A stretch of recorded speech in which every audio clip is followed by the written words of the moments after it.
Moi, je représente la Safe Team Academy. On est un organisme de formation qui axe ses supports pédagogiques sur les compétences non techniques en santé.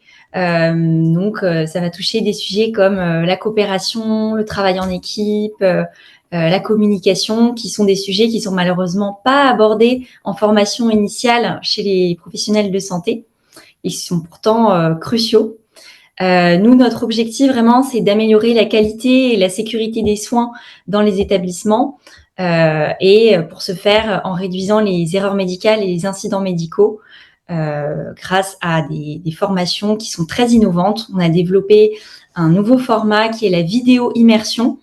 En fait, on tourne nos films dans des hôpitaux avec des acteurs qui sont des soignants en poste. Donc, l'apprenant, il va vraiment être immergé dans ses pratiques du quotidien et on a un taux d'engagement qui est assez incroyable, de plus de 91% grâce à ce support. On accompagne plus de 200 établissements actuellement en France et à l'étranger. Et on a hâte d'accompagner encore plus d'établissements dans les années à venir. Merci Manon. Et de mon côté, donc je suis Stéphanie de Meredith Santé. Meredith, c'est une plateforme qui crée et anime des communautés de professionnels de santé territoriales, apprenantes. On fait des communautés qui ont pour but d'avoir un lieu dédié d'entraide, de partage de bonnes pratiques, de retour d'expérience pour améliorer le soin, pour aussi prendre soin des soignants qui soignent. Et du coup, aujourd'hui, on accompagne à peu près une trentaine de structures et on a 90 000 professionnels de santé qui bénéficient qui bénéficient et qui constituent surtout ces communautés. On va vous laisser la parole, Nathalie. Je Bien. pense que c'est vous qui commencez. Absolument. Merci et merci à vous. Merci à Safe Team Academy et Meredith Santé de nous proposer d'animer ce webinaire. Donc, pour me présenter, Nathalie Nion, je suis cadre supérieur de santé dans un CHU parisien, mais j'interviens surtout et essentiellement au titre de co-auteur du rapport sur les violences à l'encontre des professionnels de santé, qui a fait l'objet de 44 propositions pour des soins en sécurité. Et j'interviens en duo ce jour avec Monsieur Rodolphe Temple, responsable sécurité et sûreté de l'hôpital Foch, président de l'association de promotion de la sécurité dans les IGH et les ERP. Alors, comme vous le voyez, c'est un duo qui a la particularité d'être très différent parce que nous exerçons tous les deux métiers très différents au sein de l'hôpital, mais nous ne parlerons évidemment pas que de l'hôpital. Mais nous exerçons deux métiers très complémentaires et c'était tout l'intérêt d'intervenir ensemble dans ce webinaire et j'espère que nous répondrons ainsi à toutes les questions que vous vous posez sur le sujet. Alors, tout d'abord, pour poser le contexte, ce webinaire, il n'a évidemment pas pour objet de vocation à balayer tous les sujets, mais il a pour objet de vous engager dans une démarche réflexive. Il n'a pas vocation à balayer l'ensemble des actions à mener pour améliorer la gestion de la violence, mais il abordera un sujet qui nous paraît majeur dans la genèse ou dans l'amplification de la violence, qui est celui de la communication dans la relation de soins. Nous proposons de vous apporter des conseils, des tips, comme il se dit de plus en plus, pour rendre notre environnement de travail sécure. Et c'est ensemble aujourd'hui que nous allons explorer les différents défis liés à la violence. Alors, le contexte général, quand on parle de violence, quand on parle de violence à l'hôpital ou dans le milieu extra-hospitalier, il ne parle pas d'une seule violence, mais il y a bien des violences. Des violences qui sont des violences externes, des violences des patients vers les professionnels, voire d'autres patients, comme on a pu le connaître dans certains sites. Alors, attendez, excusez-moi. Voilà, des violences externes, des accompagnants envers les professionnels ou les autres personnes présentes, parce qu'on sait parfois que la violence, eh bien, elle se contamine et elle peut se contaminer au milieu dans une salle d'attente, que ce soit une salle d'attente à l'hôpital ou une salle d'attente dans un cabinet. Mais on parle aussi de violences internes, des violences internes entre pairs, entre collègues, envers les étudiants, par des encadrants, enfin, tout ce qui concerne finalement les violences au sein d'une équipe de soins. Alors, la violence, elle a un impact sur les soins et sur les professionnels. Les événements de violence contribuent à dégrader les conditions de travail au travers des atteintes aux biens et aux personnes. ils sont probablement, ces événements, source de baisse de la qualité d'écoute empathique du soignant. Elles contribuent, les violences, à altérer la santé des professionnels, on le sait, même si les données sont très limitées sur le sujet, puisqu'on sait que ça génère de l'absentéisme, du burn-out, voire des états de stress post-traumatique, voire même plus largement des maladies somatiques. Aujourd'hui, on ne dispose pas de données qui sont consolidées pour pouvoir vraiment tenir compte et évaluer précisément l'impact sur la santé des professionnels, mais compte tenu des répercussions qui sont en décalage, parce que parfois la récurrence d'événements fait que le professionnel ne va pas forcément immédiatement être impacté et il peut, à force de cette récurrence, de cette fréquence, être arrêté en décalage avec la survenue même des événements. Donc c'est difficile d'avoir des données précises. Ce qu'on sait, en tous les cas, aujourd'hui, ce qui est reconnu et ce qui est évidemment marqué dans notre société, c'est que ces événements ont une criticité élevée, à la fois pour l'individu, mais aussi pour l'établissement lorsqu'il exerce en établissement ou en institution, notamment par cet absentéisme qu'il peut générer ou par ces difficultés au travail qu'il peut générer pour le professionnel. Alors, comment pouvons-nous inverser cette tendance ? Alors, dans le contexte, voilà pourquoi il y a eu le contexte a amené effectivement nos institutions et nos tutelles à réfléchir et à se poser la question de savoir comment agir, voire réagir face aux actes de violence, actes de violence qui sont de plus en plus nombreux, en tout cas leur signalement, et peut-être parce qu'ils sont aussi mieux signalés. En tout cas, en 2022, il y a 1242 actes de violence qui ont été signalés par les médecins, soit 23% de plus qu'en 2021. Donc, on voit là qu'il y a effectivement une évolution qui est sociétale également, avec cette augmentation de la violence. À l'échelle nationale, près de 24 000 professionnels ont été victimes. Et d'ailleurs, face à cette violence, il y a des mesures qui ont été mises en place par certains établissements, des hôpitaux, voire des professionnels de l'extra-hospitalier, dans certains cabinets ou voire certaines pharmacies, se sont dotés de dispositifs de surveillance avec des caméras, des dispositifs d'alerte, des agents de sécurité, voire plus. Et donc, tout ce contexte général a amené notre tutelle à cette mission dont j'ai été co-auteur avec le docteur Masseron, qui est président de SOS Médecins et qui a fait l'objet d'un rapport en juin 2023, rapport au travers duquel nous proposons 44 propositions autour de 6 axes principaux qui étaient agir sur les déterminants des violences, acculturer les professionnels, mieux objectiver les faits de violence internes et externes, accompagner et soutenir les victimes et préparer les futurs professionnels et communiquer auprès de tous les acteurs. Ce rapport a été décliné dans un plan ministériel autour de 3 axes en septembre 2023 avec 42 mesures pour répondre au contexte des violences en santé. Ce que l'on sait, c'est que les sources de l'ONVS montrent qu'en 2022, il y a eu près de 24 000 victimes et que dans ces 24 000 victimes, la plupart du temps, ce sont majoritairement des infirmiers, puisque 45% des victimes de violences sont des infirmiers. Alors, il est vrai aussi que c'est une des populations la plus représentée dans le milieu de la santé, mais en tous les cas, 45% sont victimes de violences. 45% des victimes, sont des infirmiers. Le plus souvent, il s'agit de refus de soins pour 53% des événements déclarés ou d'un temps d'attente jugé excessif pour 17%, donc autour de 50% concernent ces deux sujets.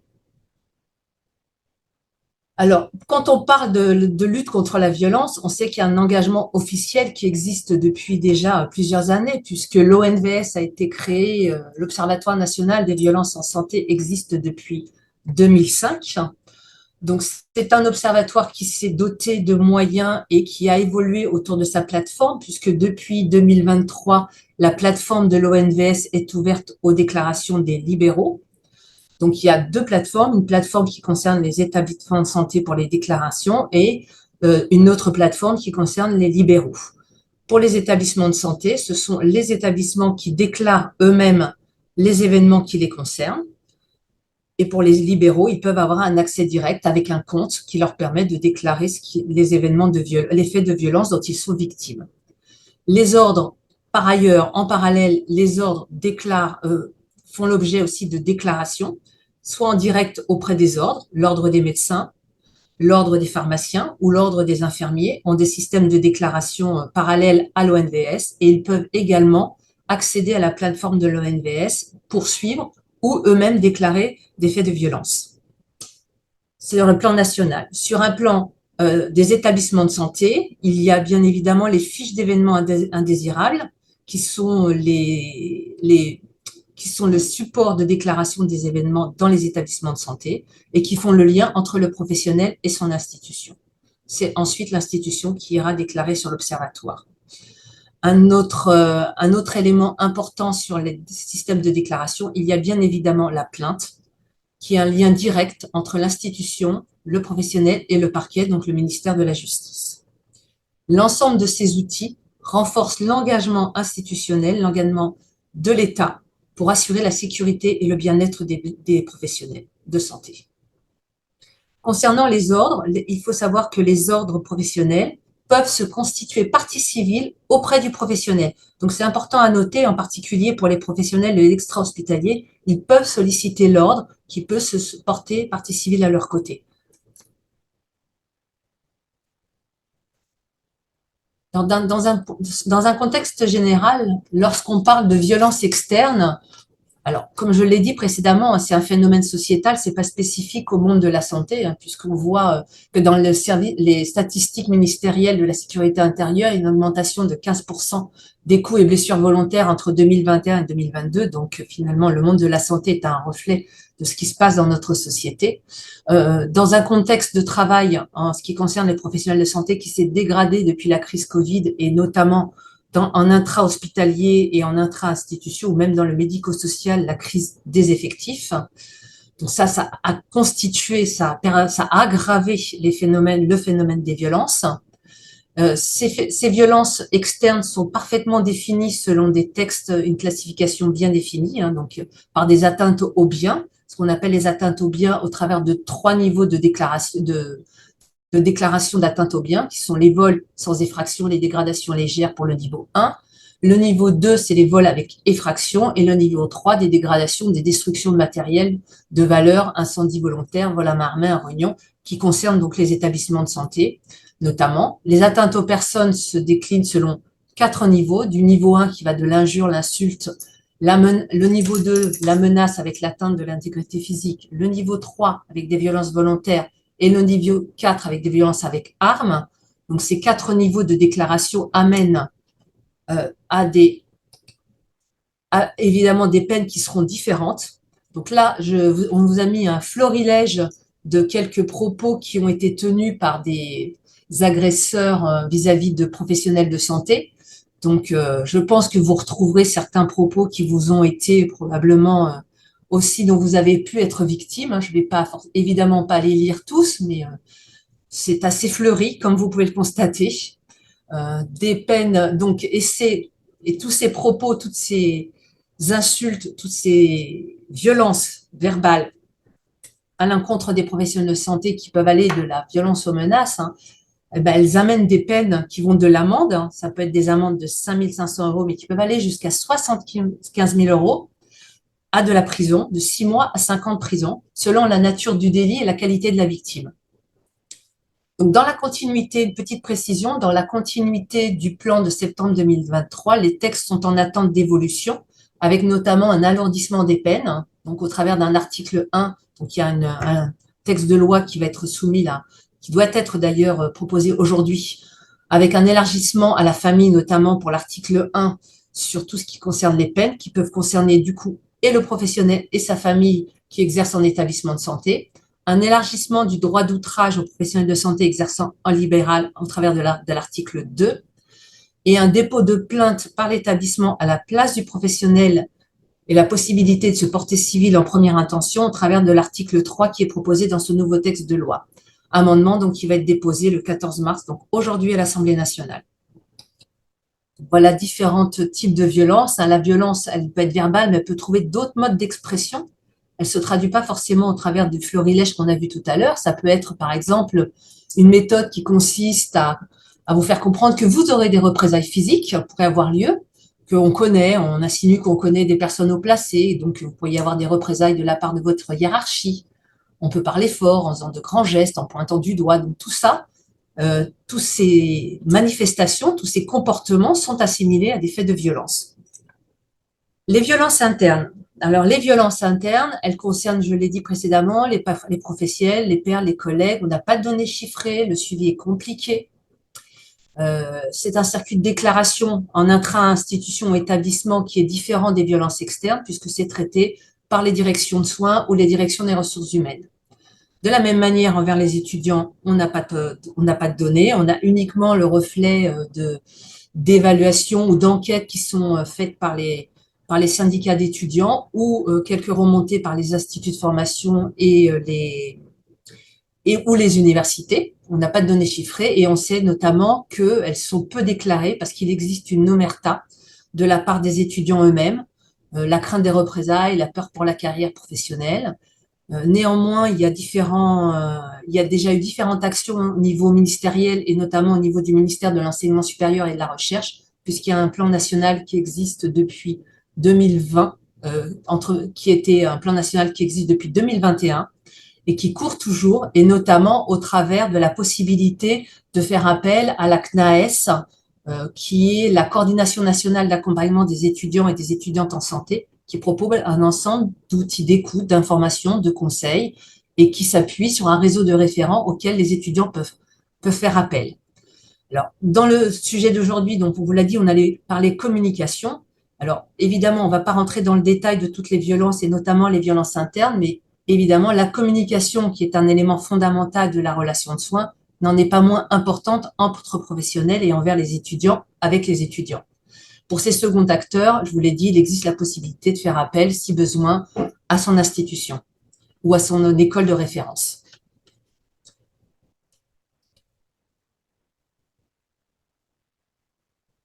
Alors là, nous vous proposons une modélisation de survenue d'une situation de violence.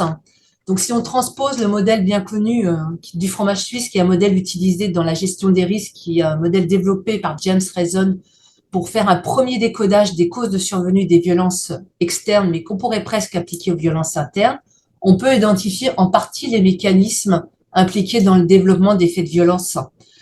Bien sûr, chaque situation et les situations que vous avez peut-être vécues personnellement ou que vous aurez à vivre, et j'espère que ce sera le moins souvent possible, elles doivent être analysées à la lumière de leur contexte particulier.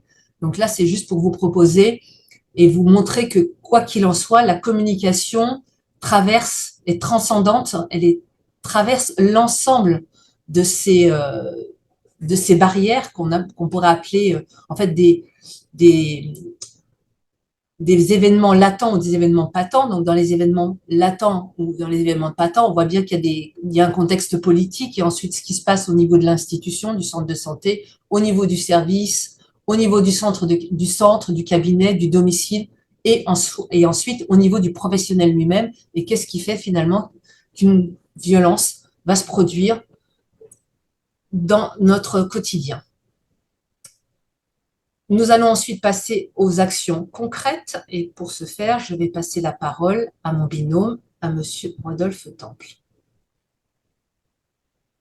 Eh bien, merci Nathalie. Bonjour à tous et donc bienvenue. Je me permets de vous citer bienvenue aussi à ce webinaire sur le thème de la violence en milieu de santé avec des perspectives qu'on va vouloir intégrer de l'hôpital à la médecine de ville, ce qu'on va essayer de balayer. Alors aujourd'hui, comme on vous l'a expliqué, on va explorer un aspect crucial de la gestion de la violence en milieu de santé, c'est la communication. Parce que effectivement, quand on a préparé ce webinaire avec Nathalie, après en avoir discuté et vu le créneau qu'on avait, on a jugé que le créneau était un peu court pour vous faire une formation accélérée en Krav Maga. Donc, on a plutôt opté pour la communication.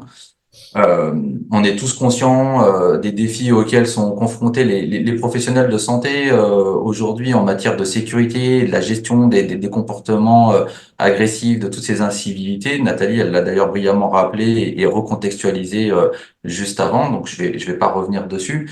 Cependant, voilà, ce qu'on va mettre en lumière aujourd'hui, c'est ce rôle fondamental qu'a la communication dans la prévention et dans le désamorçage de ces situations avant qu'elles ne deviennent pour vous, pour nous, incontrôlable. Parce que, en effet, une communication efficace, c'est vraiment le premier rempart, et vous devez en être convaincu, c'est le premier rempart contre la violence, permettant de détecter les signes précoces de tension. Ça va permettre d'apaiser les situations conflictuelles et d'établir des relations de confiance avec les patients et les autres acteurs de la santé. Donc voilà, là tout au long de ce qui reste de ce webinaire, on va examiner de près comment est-ce qu'une communication adaptée peut non seulement donc prévenir ces incidents de violence, mais aussi favoriser un environnement de travail qui va être plus sûr, plus harmonieux pour tous les professionnels de santé. Alors, je vérifie que j'ai toujours la main, c'est parfait. Donc maintenant, on va donc explorer comment cette communication efficace, elle va pouvoir jouer ce rôle crucial dont je vous parlais dans cette prévention de la violence, en s'exprimant de manière claire, en écoutant activement et en collaborant étroitement entre nous. Hein, les professionnels de santé peuvent créer des environnements qui vont être plus sûrs, plus respectueux, y compris avec le service de sécurité quand vous travaillez dans une structure qui a la chance d'en avoir une, d'accord? Donc là, ce que je vous propose, c'est qu'ensemble, on va examiner les différentes stratégies de communication pratiques. On a travaillé avec Nathalie à illustrer ça avec des exemples concrets pour illustrer justement donc comment cette communication, on va dire interprofessionnelle, elle va pouvoir contribuer à garantir la sécurité de tous. Donc, dans notre travail à tous, au sein du milieu de la santé, la communication, elle va revêtir une importance qui va être primordiale. Dans la diapositive là qu'on vous propose, on explore une petite palette de variétés hein, de la communication qui va aller bien au-delà des simples mots. On va donc plonger dans les différents types de communication, donc verbale, non verbale, écrite et paratextuelle. Et on va se rendre compte que chacune de ces formes de communication joue un rôle crucial dans nos interactions quotidiennes avec les patients, avec nos collègues, avec leurs familles. D'accord? Il est important de comprendre que l'ensemble de ces nuances, c'est essentiel pour que vous puissiez favoriser des échanges qui soient à la fois empathiques et surtout efficaces. Alors là, on va commencer à parler un peu des freins à cette communication et notamment dans le milieu de la santé, d'accord? Parce que le domaine de la santé, c'est un domaine qui est spécifique évidemment, mais qui est surtout complexe. Et cette communication, elle peut parfois rencontrer des obstacles qui vont venir entraver notre capacité à pouvoir échanger efficacement et faire passer le message tel qu'on aimerait le faire passer. Donc, sur la diapositive là que je vous propose, on va explorer ces différents freins afin de mieux les comprendre pour pouvoir mieux les surmonter. Parmi les obstacles que nous trouvons auxquels vous pourrez être confrontés, il va y avoir donc les barrières linguistiques, vous allez avoir les différences culturelles, les défis émotionnels et les hiérarchies institutionnelles.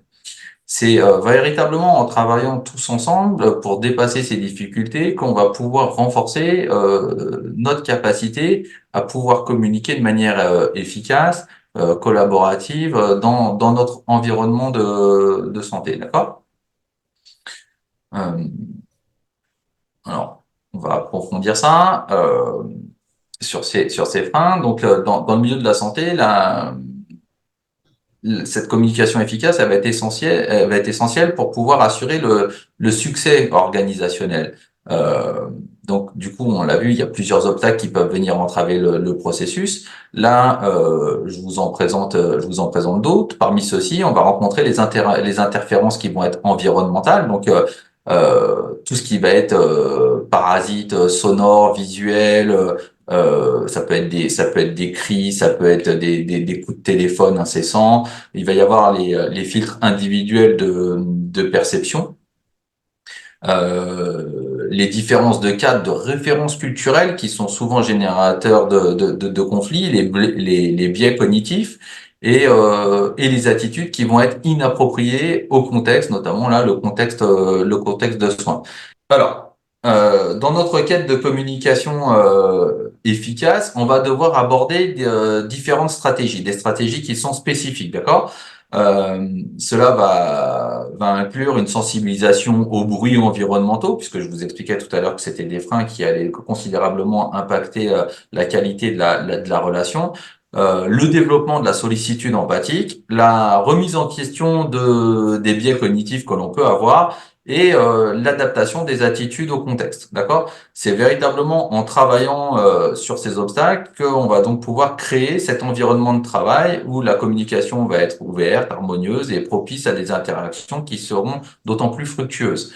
OK? Donc, je vais vous donner quelques exemples. Cette capacité à pouvoir décrocher, par exemple, de son écran lorsqu'on est en train de parler au patient et de le regarder droit dans les yeux pour qu'il comprenne que vous n'êtes pas en train de le traiter à la chaîne, alors que vous, votre objectif, c'est plutôt d'en traiter un maximum aujourd'hui pour que les gens attendent le moins possible. Vous avez tous les deux quelque chose qui va être tout à fait légitime en termes d'attente, mais qui va être rentré complètement en opposé. Et à partir de là, vous allez créer une situation qui potentiellement peut devenir le démarrage d'une situation qui va devenir conflictuelle. Donc ça, c'est une adaptation des attitudes au contexte, typiquement. Alors, ça, je pense qu'une grande partie d'entre vous on l'a déjà vu, on a déjà entendu parler, mais là, l'idée, c'est de le revoir rapidement pour qu'on puisse, on puisse le poser dans un cadre. D'accord? Dans la communication, nos messages vont passer à travers 9 filtres qui vont chacun influencer leur interprétation de nos messages. D'accord? Donc, du processus de pensée initiale à la réception par notre interlocuteur et son action, chaque étape va compter. D'accord? On a donc une responsabilité, nous, directe sur les filtres 1 à 3. On a assez peu d'emprise sur les filtres 4 à 6 et on n'en a absolument aucune sur les filtres 7 à 9. D'accord? Donc, c'est important de les comprendre, ces filtres, pour mieux naviguer dans le processus de communication et il faut surtout en avoir donc pleinement conscience lorsque vous avez des interactions. D'accord? Faut toujours l'avoir en tête. Comment ça va se traduire globalement? Comment est-ce qu'on va en limiter les impacts de déformation dans notre communication? D'accord? Dans votre communication, donc il va être donc essentiel de les reconnaître, ces filtres, pour pouvoir limiter toute la déformation du message. C'est en comprenant ces filtres qu'on vient de voir là juste ensemble, que vous allez pouvoir agir de manière proactive. Donc tout d'abord, je vous disais, vous devez en avoir conscience et vous devez donc du coup, une fois que vous en avez conscience, les identifier à quel moment ils sont pertinents dans votre échange euh, avec le patient, avec son ou ses accompagnants pour avoir une communication efficace. Donc, par exemple, l'action sur les filtres 1 à 3, ça va être de bien préparer son message avant de l'exprimer, bien choisir ses tournures de phrases, bien choisir ses mots. Pour les filtres 4 à 6, vous allez jouer beaucoup sur l'environnement qui doit être propice à une écoute. Vous allez éviter, par exemple, de le faire dans un couloir où il y a du passage, où il y a du bruit. Si vous êtes vous êtes dans un box de consultation, peut-être fermer la porte. Si vous avez le téléphone qui sonne, évitez de répondre au moment où vous arrivez ou en plein milieu du diagnostic que vous êtes en train de délivrer. Il va falloir aussi que vous soyez conscient de l'impact émotionnel que va générer le message que vous transmettez et de manière à pouvoir gérer cet impact émotionnel avec une communication qui va être la plus claire possible. Et donc, c'est en mettant en pratique ces stratégies, ça a l'air simple hein, quand je le dis comme ça, mais en fonction des situations et des tensions qu'elles peuvent révéler, c'est loin d'être si simple. Mais c'est comme ça que vous allez favoriser une communication sans déformation. Et ça, déjà, c'est une grande victoire puisque une grande partie des violences commencent souvent sur un malentendu. Alors, ce qu'on s'est dit, c'est que, voilà, là, c'est un peu toute la théorie que je viens d'expliquer. L'idée, c'est de vous mettre ça un petit peu en scène au travers d'un contexte. On a contextualisé ça avec Nathalie. On va faire ensemble comme une espèce d'étude de cas. voilà, j'ai pris un contexte qui est extrêmement classique. C'est un soignant, un patient et son accompagnant qui interagissent pour discuter du traitement post-opératoire du patient. Donc concrètement, vous avez le soignant qui fournit des instructions qui sont formelles, le patient qui pose des questions sur les effets secondaires et le suivi à domicile, tandis que vous avez l'accompagnant qui, lui, va exprimer des inquiétudes concernant la gestion de la douleur du patient. Voilà. Donc un contexte que vous connaissez tous. Et puis, arrive un moment des signes de dégradation, d'accord? Donc, cette phase précoce de dégradation, elle est cruciale à identifier. Pourquoi? Parce qu'elle va offrir une opportunité d'intervention avant que les tensions, si voilà, formuler ça comme ça, que les tensions ne s'intensifient davantage. C'est par l'observation attentive des signes non verbaux et des changements dans votre dynamique de communication euh, qu'essentiellement vous allez pouvoir prévenir le conflit potentiel qui va survenir après. Donc là, on reprend notre étude de cas, les signes de dégradation dans la communication entre le soignant, le patient et l'accompagnant. Ils apparaissent et ils indiquent une tension croissante. Donc il faut être attentif pour les repérer. Le langage corporel, par exemple, du patient, il va commencer à se fermer avec des bras croisés, il va se mettre au fond de son siège, il va commencer à froncer les sourcils, ce qui peut avoir plusieurs interprétations. C'est il est pas d'accord, ou il a pas compris, ou il est inquiet. Vous allez avoir l'accompagnant qui va montrer des signes d'anxiété, qui vont souvent se générer par le fait qu'il va commencer à élever la voix. Et dans ce cas-là, ça y est, tac, on a la communication qui va se bloquer. Quand vous allez poser des questions, vous allez obtenir des réponses qui vont être incomplètes. Du coup, vous n'allez pas vous-même souhaiter reformuler les préoccupations du patient, ce qui va avoir l'impression que vous vous en fichez, qu'ils comprennent ou qu'ils comprennent pas. Et tout ça va accentuer le risque de malentendu. En fait, on est dans un cercle qui est tout sauf vertueux, du coup. On reprend cette situation. Donc, dans cette situation, l'idée, c'est d'appliquer les stratégies qu'on a précédemment identifiées dans les diapositives d'avant pour éviter que cette dégradation dans la communication. Alors, on va essayer de les mettre en pratique, hein, cette conscience des filtres en tenant compte des perspectives et du patient et de son accompagnant. Donc, on va essayer d'agir sur les filtres 1 à 3. On va préparer les informations de manière claire et empathique dans sa tête avant de les exprimer, en ayant bien choisi ses tournures de phrases adaptées aux personnes qu'on a en face, et on va essayer de les transmettre de manière empathique. D'accord? On va veiller à créer donc des conditions optimales pour la transmission de ce message en garantissant un environnement qui va être propice à la discussion. Donc, je vous disais tout à l'heure, un environnement calme, et donner des signes extérieurs paraverbaux et de posture qui vont faire que vous êtes impliqué dans ce que vous dites et que vous n'êtes pas avec comment dirais-je des intentions de réfléchir à autre chose, être préoccupé par votre téléphone, par votre clavier, votre ordinateur ou autre chose. Ça, c'est extrêmement important au moment où vous communiquez là-dessus. Vous allez toujours user et voire abuser de la reformulation. C'est hyper important pour vous assurer que les questions du patient sont bien traitées, sont bien comprises et qu'elles reçoivent des réponses qui sont complètes. D'accord? Et enfin, forcément, je vous le disais tout à l'heure, vous allez là gérer ses émotions parce que vous savez que ce que vous lui dites a un impact. Et donc, la manière dont vous lui dites va augmenter cet impact ou le diminuer. Et donc, c'est là que vous devez adapter votre message en reconnaissant ses inquiétudes et celles de l'accompagnant grâce à l'empathie que vous allez mettre dans le message. C'est donc en appliquant ces stratégies que vous allez maintenir cette communication de manière, on va dire, ouverte, compréhensible, et que vous allez ainsi prévenir toute dégradation dans la relation entre, donc du coup, le soignant, le patient et son accompagnant. Parce que finalement, c'est une conversation à trois très souvent. Voilà, donc là on a parlé de la communication verbale avec les freins, avec les filtres, on a parlé de l'environnement. Vous avez aussi une forme de communication qui est moins utilisée et pourtant qui est très intéressante, qui est la communication écrite. Parce que communiquer, c'est aussi donc adapter l'information. Là, je vous ai mis un exemple d'un service d'urgence. Donc, la communication, elle peut donc être écrite, mais dans ce cas-là, il faut l'adapter à l'environnement et à la population. C'est pour ça que des traductions peuvent parfois être nécessaires.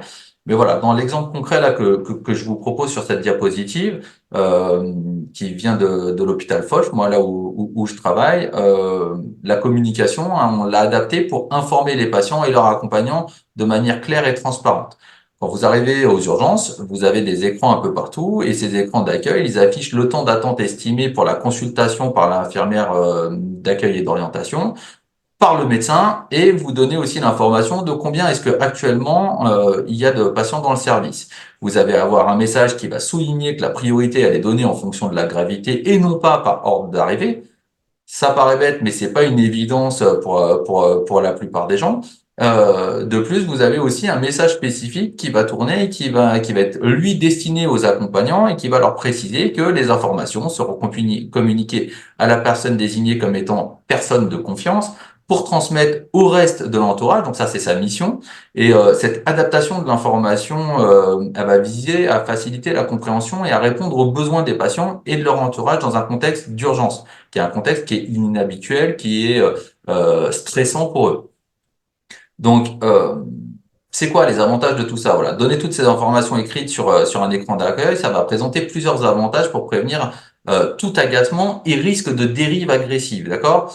Donc, premièrement, il va y avoir ce contexte, ça va permettre d'apporter de la transparence et de la clarté, voilà, en affichant les temps d'attente estimés pour la consultation par l'infirmière, le médecin, et que les gens prennent conscience du nombre de patients. Vous lui donnez une vision qui est assez transparente de la situation, et ça réduit l'incertitude et la frustration qui vont être liées à l'attente. Donc du coup, on va parler justement de cette gestion de l'attente. En informant les patients sur ce temps, ils peuvent mieux planifier leur temps et ajuster leurs attentes en conséquence, en appelant par exemple leur famille qui est restée à la maison, qui ne les a pas accompagnés, qui elle s'inquiète, qui ça va éviter qu'ils soient tout le temps appelés par la famille et qui leur dit bah je suis toujours pas passé, je sais pas. Si dès le début on leur dit bah écoute j'en ai déjà pour 51 minutes d'attente. Euh, ça va faire descendre le stress de tout le monde, d'accord? Donc ça va réduire l'impatience et l'agacement liés à une attente prolongée. Et ce qui est intéressant avec ce système qui est informatisé, c'est que nous, on a réussi à le renvoyer en live directement sur notre site internet. Ce qui veut dire que les patients, avant même qu'ils se déplacent, ils peuvent faire le choix de vérifier combien de temps il y a d'attente aux urgences s'ils se déplacent, d'accord? Donc c'est une information qui est en live consultable à distance avant son déplacement physique. Autre avantage, c'est l'explication du processus. Ça, c'est hyper important, le fait que les règles soient claires pour tout le monde et qu'elles soient les mêmes pour tout le monde et que ça soit affiché. Donc, le message indique que la priorité, elle est donnée en fonction de la gravité des cas et pas par ordre d'arrivée. Ça explique tout de suite et assez clairement, je trouve, le fonctionnement d'un service d'urgence. Et comprendre un processus, puisqu'il est expliqué, ça peut aider à calmer les frustrations qui sont liées à une perception d'une attente qui est injuste, en fait. Et enfin, le message de responsabilisation des accompagnants, parce que je me rappelle plus quel est le pourcentage d'agression liée non pas par les patients, mais aux accompagnants, mais j'ai souvenir qu'il est assez important. Donc c'est important de bien les traiter et bien de les désamorcer avec une communication qui est claire, qui va leur indiquer quels sont leurs rôles, que les informations ne seront pas transmises à tous les accompagnants, puisque des fois ils sont nombreux, mais à la personne de confiance, et ça les responsabilise, ça les clarifie sur leur rôle dans la communication avec le patient, mais aussi avec les autres membres de la famille, les autres accompagnants. Et ça peut éviter les conflits ou les tensions qui sont liées à une communication qui peut être parfois confuse ou contradictoire. Voilà. Donc, en résumé, c'est fournir ces informations écrites sur un écran d'accueil, ce qui est pas si compliqué que ça, hein. Ça va favoriser la transparence, la gestion des attentes, l'explication du processus, la responsabilisation des accompagnants, et tout ça, ça va contribuer à prévenir tout agacement ou risque de dérive agressive dans un contexte d'urgence médicale. Ensuite, dans la diapositive suivante, ce qu'on vous propose, c'est aussi de parler des professionnels de santé qui sont en profession libérale et spécifiquement ceux qui effectuent des visites à domicile. Euh, L'idée au travers de cette diapositive, c'est d'expliquer que les retards qui peuvent survenir en raison de différents facteurs, hein, tels que des consultations précédentes plus longues, de prise en charge du patient précédent que prévu, ou des retards qui sont dus à une circulation qui sont denses. C'est des retards qui sont compréhensibles, mais qu'il est crucial de prévenir les patients suivants pour éviter toute tension ou mécontentement dès le début de la consultation, qui va forcément rendre la prise en charge plus complexe et dangereuse. D'accord? Donc, parce qu'un retard non averti, ça peut engendrer cette situation de tension avant même le début de la consultation, et ça pour plusieurs raisons. Bah, faut se mettre à la place du patient parce qu'on va tous l'être un jour, un jour ou l'autre. On a tous un jour ou l'autre un problème. Tout d'abord, un patient, il peut avoir organisé son emploi du temps en conséquence, notamment s'il a pris un congé, un congé de travail, s'il a aménagé d'autres engagements pour être disponible à une heure convenue. Lorsqu'il constate un retard non annoncé, ça peut causer une frustration qu'il va peut-être pas savoir gérer, du mécontentement, et ça va perturber ses propres plans et ça peut occasionner des désagréments ou des pertes de temps. En outre, le patient peut être dans une situation là de vulnérabilité ou de détresse. Il attend votre passage avec impatience. Il attend cette consultation avec impatience pour obtenir des soins ou des réponses à ses préoccupations de santé. Et un retard non prévenu, ça peut accentuer son niveau de stress et d'anxiété, surtout s'il est dans l'attente, par exemple, de résultats ou de nouvelles importantes sur sa santé. Donc, du point de vue du patient, il peut également considérer le respect de son temps comme une forme de respect de sa personne et de ses besoins. Et donc, le non-respect de cet engagement d'être à l'heure et de ne pas l'avoir prévenu peut être perçu comme un manque de considération à son égard, ce qui va contribuer immédiatement à une réaction de mécontentement, qui, selon la personnalité des gens, peut se traduire de différentes manières, souvent peu agréables. Donc, il est important de reconnaître que les retards peuvent être causés par des contraintes organisationnelles ou des imprévus professionnels. Il n'y a aucun problème pour le professionnel de santé. Cependant, informer le patient de tout retard dès que possible démontre une considération pour son temps et son bien-être.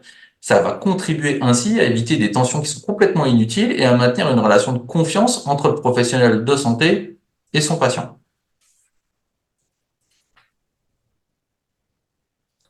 Donc, je vais reprendre Et, la parole pour parler notamment de ce dispositif qui nous permet de gagner en confiance, qui est la formation. Je vais passer très rapidement sur les diapositives pour vous laisser le temps de répondre aux questions qui auraient été posées dans le chat.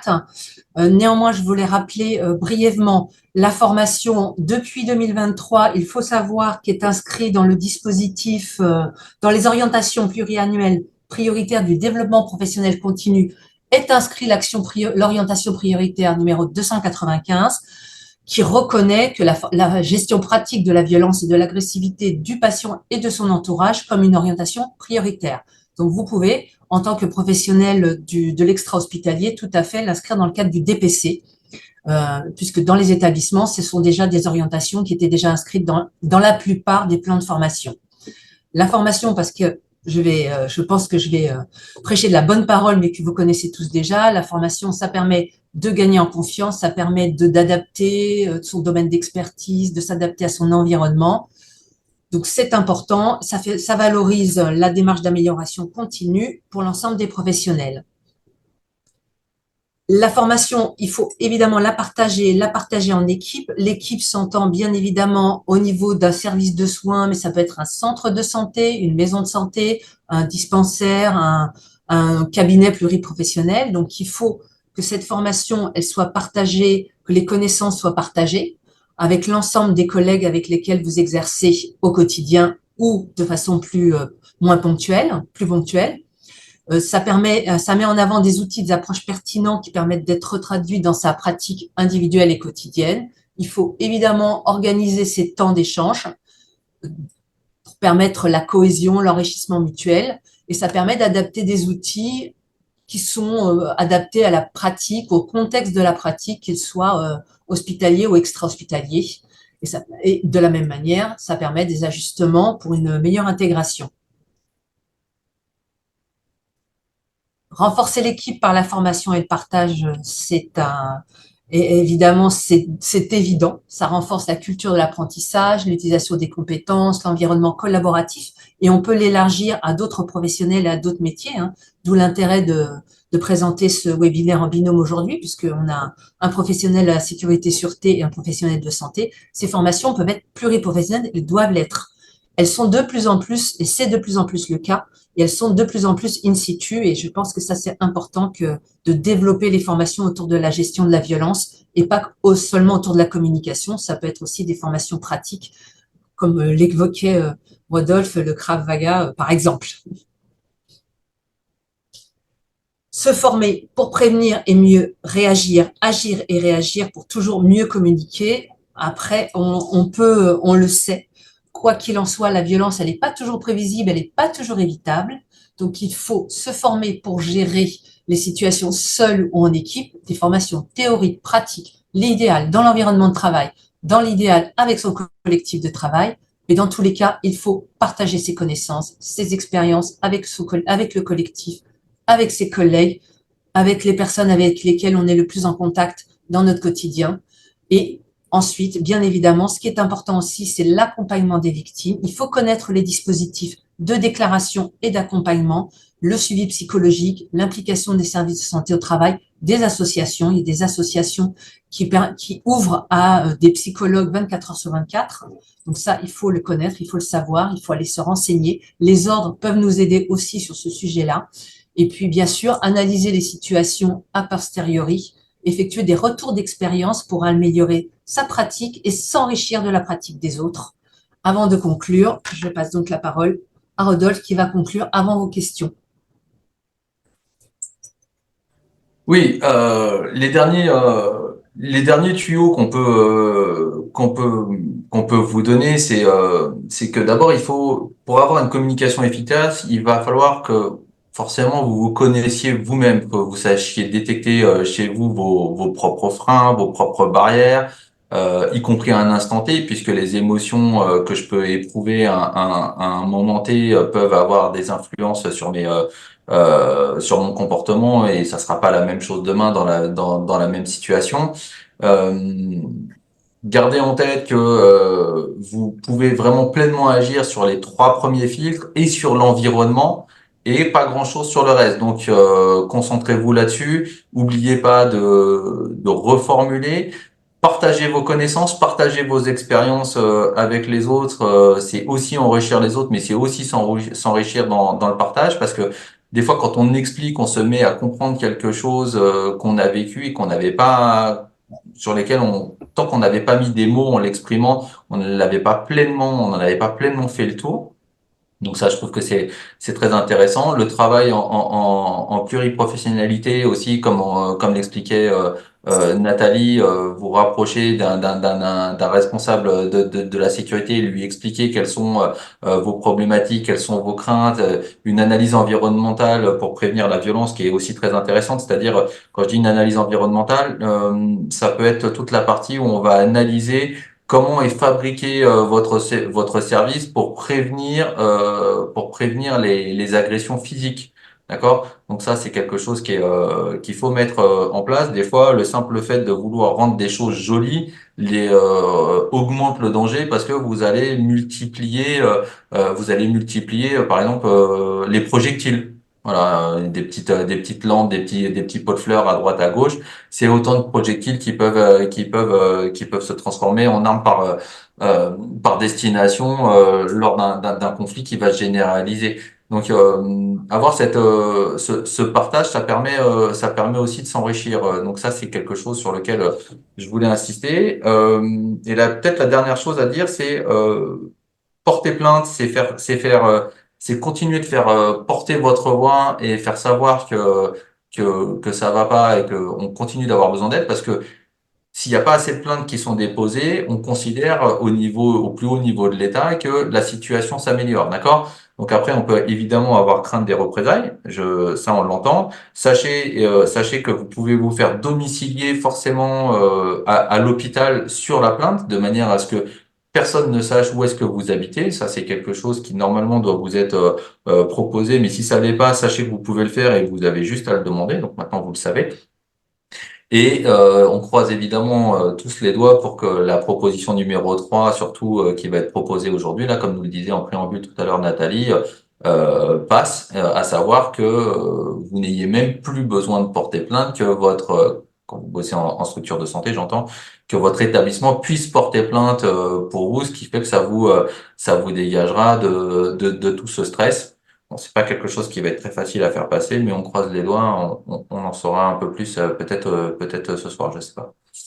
Voilà, je vous remercie de votre attention, de nous avoir suivis, et puis s'il y a des questions, on va essayer d'y Et répondre. Nathalie. moi, j'ai un petit point avant de passer aux questions.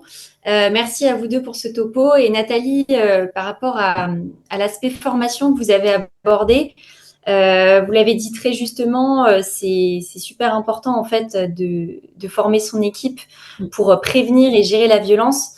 Et nous, en fait, à la Safe Team Academy, on a développé une formation qui touche expressément à ce sujet, prévenir la violence et gérer l'agressivité, avec deux volets, un volet pour accompagner les établissements de santé et un autre pour accompagner la médecine de ville. Une fois que l'apprenant a réalisé cette formation, il y a un débriefing en groupe avec un expert métier qui permet justement de confronter les avis, d'échanger et ensuite de changer les pratiques professionnelles de manière pérenne.